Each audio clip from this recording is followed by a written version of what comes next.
Foundation Stones to Happiness and Success by James Allen. Chapter 3. True Actions. Following on right principles and methods come true actions.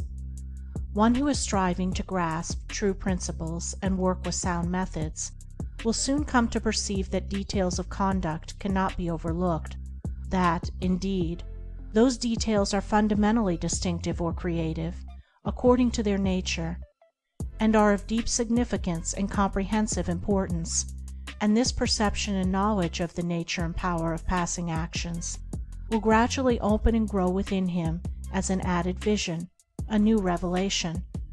As he acquires this insight, his progress will be more rapid, his pathway in life more sure, his days more serene and peaceful.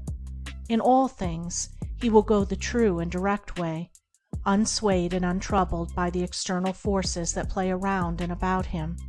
Not that he will be indifferent to the welfare and happiness of those about him, that is quite another thing, but he will be indifferent to their opinions, to their ignorance, to their ungoverned passions.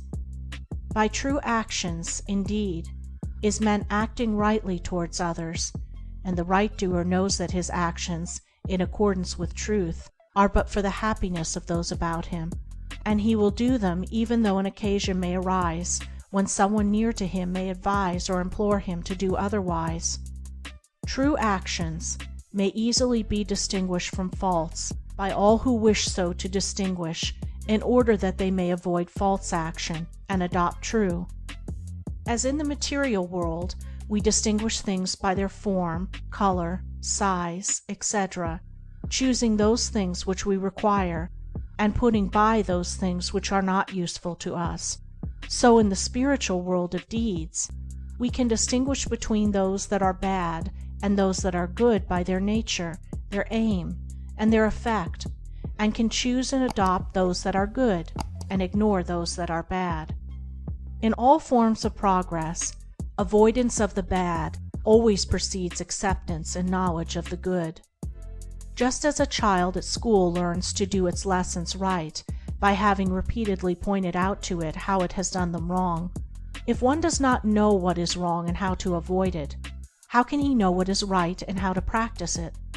Bad or untrue, actions are those that spring from a consideration of one's own happiness only, and ignore the happiness of others, that arise in violent disturbances of the mind and unlawful desires, or that call for concealment in order to avoid undesirable complications. Good or true actions are those that spring from a consideration for others, that may arise in calm reason and harmonious thought framed on moral principles, or that will not involve the doer in shameful consequences if brought into the full light of day. The right doer will avoid those acts of personal pleasure and gratification which by their nature bring annoyance, pain, or suffering to others, no matter how insignificant those actions may appear to be. He will begin by putting away these. He will gain a knowledge of the unselfish and true by first sacrificing the selfish and untrue.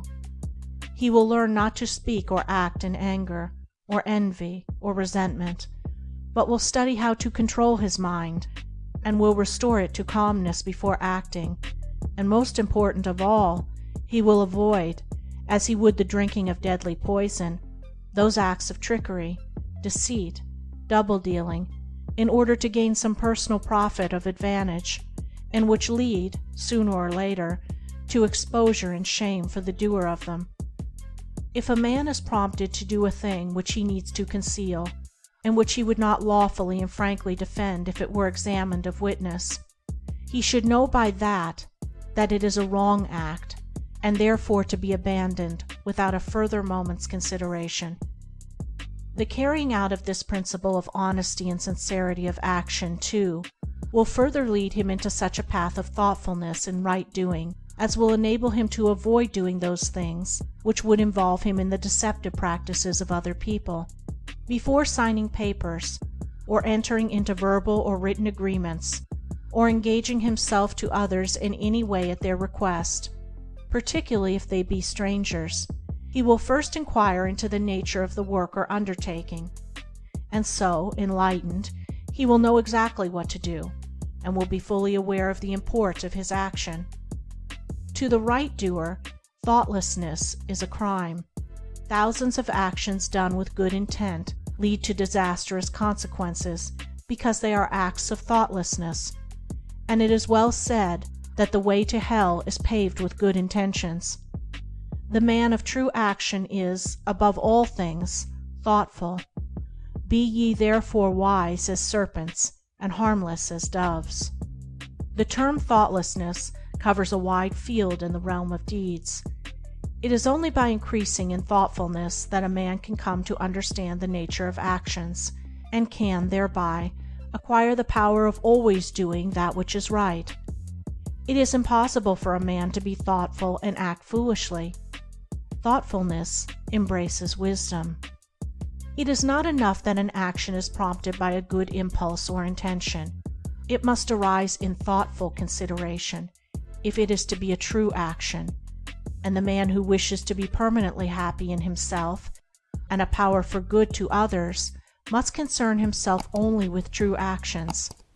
"I did it with the best of intentions" is a poor excuse from one who has thoughtlessly involved himself in the wrongdoing of others. His bitter experience should teach him to act more thoughtfully in the future. True actions can only spring from a true mind, and therefore while a man is learning to distinguish and choose between the false and the true, he is correcting and perfecting his mind, and is thereby rendering it more harmonious and felicitous, more efficient and powerful. As he acquires the inner eye to clearly distinguish the right in all the details of life, and the faith and knowledge to do it, he will realize that he is building the house of his character and life upon a rock which the winds of failure and the storms of persecution can never undermine. End of Chapter 3. Recording by Andrea Fiore.